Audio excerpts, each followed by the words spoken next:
Bruce is starting on the thatched roof for this happening hut. Okay, we're starting off on our cutting station. What we're going to do with this wonderful cardboard is we're going to turn it into thatching. So what we're going to do is we're going to take our yardstick and our black marker, and what I'm going to do is I'm going to mark up 16 inches thick. Look at this cool technique Bruce is using to draw straight lines. He simply puts his marker at the end of a ruler and slides it along the straight edge of the cardboard. Easy! Then what we're going to do is we're going to take a utility knife and we're going to cut that, and this is going to be our first piece of our thatching for our hut.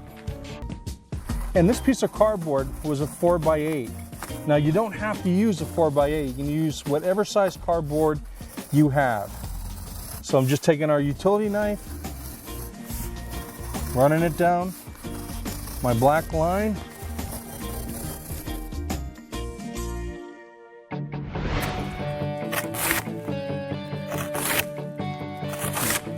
Okay, what we're doing now is we're creating the thatching for on top of our hut.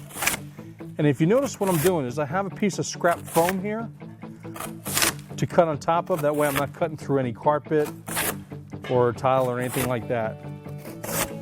And then what we do is once we get that is we're going to take and we're going to kind of crumple these up a little bit.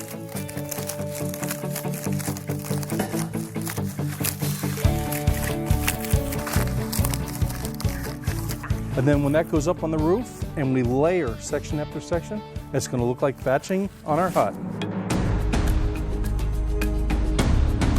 While volunteers continue to work on the thatching, Bruce is starting on the hut structure. I got my buddy Oliver here and Tracy, and what we're about to build is a cool hut.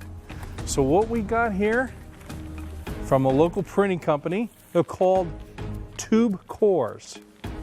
Love it. This stuff is great. See how thick it is? And that's why I like it.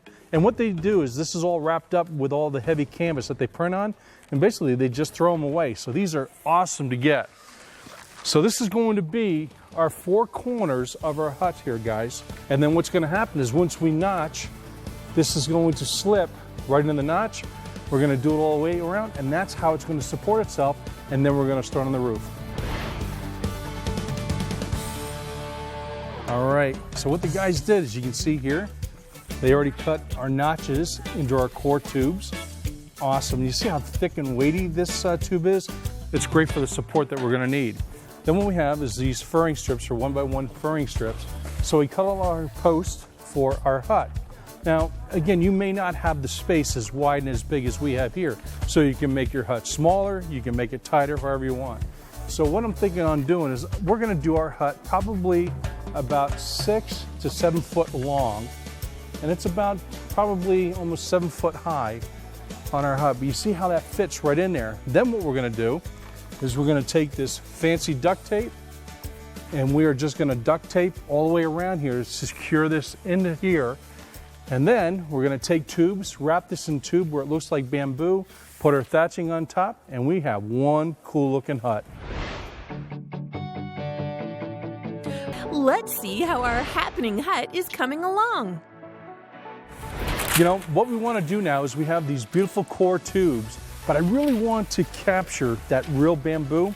So we just have some, basically it's like craft paper here, but I've ripped a section off, and I'm kind of just twisting it around. And what we're going to use packing tape, as you can see, and we're going to do it like every maybe 30 inches around here. And what that's going to do is that's going to give us more of a 3D look and feel. You know, what you can do, if you don't want to go the extra mile, you can just paint it, take a 2-inch foam brush and do a nice stripe around it, and that'll give you the little ribs of the bamboo. But of course, we're going to go the extra mile to get that 3D look and feel. Now Bruce is going to show us how to create a bamboo look for our support beams. Okay, Tracy did an awesome job. Again, what we took is our carpet tube, and we cut our carpet tube. And what I had Tracy do is go down with the jigsaw right down the center to split this. And remember, we have our furring strip, or 1x here, that is holding up our structure. But I wanted to put something up a little bit more beefy up on top here and make it bamboo. So what we did is we put our slit in. Go ahead, Trace.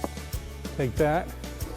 and just grab it and force it apart, and look at that. And then once we get this all duct taped in, get some rope and thatching on this is gonna be one awesome hut. Next, Bruce and our volunteer Shannon are getting us started at the paint station. Okay, my favorite part, we get to paint. I know, I'm so excited. I am too. So we have different colors here. We have different colors of, like weathered bamboo that's been out in the sun for a while. Yes. And then we have some great green colors. And of course, my favorite color is purple. Yes. Gotta have purple. Gotta have purple. And that's just for bringing the colors, a little bit darker and stuff like that. So we're gonna use purple. But what we're gonna do is we're gonna start on doing the bamboo. So we're gonna start with this little bit darker color. Okay.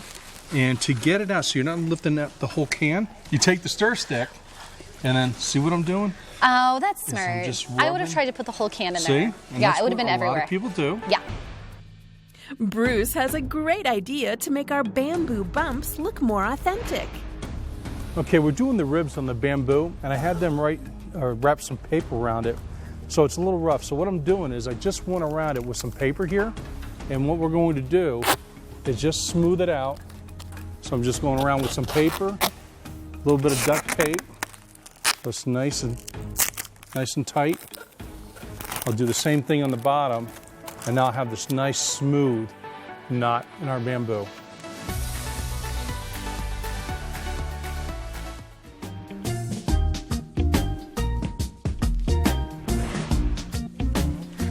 Wow, Bruce, I am really starting to catch that tropical vibe in this hut. I Yes. feel like I'm on an island. Oh, it's coming together. Look at this. I've given you shade. Need it from the bright rays. I'm telling you. A little bit of cardboard goes a long way, doesn't it? This looks so authentic. It's incredible. Doesn't it? But wait till we get the whole roof done, and then we have hammocks going in here, we have a wall going in here, and very, very cost effective.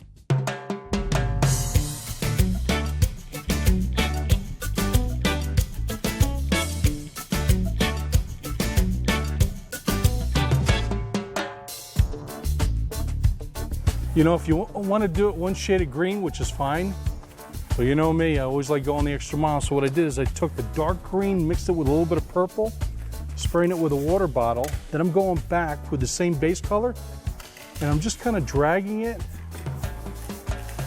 and just softening up, just to accent those shadows. Then what I'll do is I'll come back with lighter and a darker green, and I'll do like the splits that would be in the bamboo. A little bit of water. Now, not much, because we don't want it to run. You see how that just softens that up just a little bit? Now what I'm doing is I'm just taking the weight of the brush and going back and forth. And you see how that softens that edge up and gives that bamboo a whole lot more detail.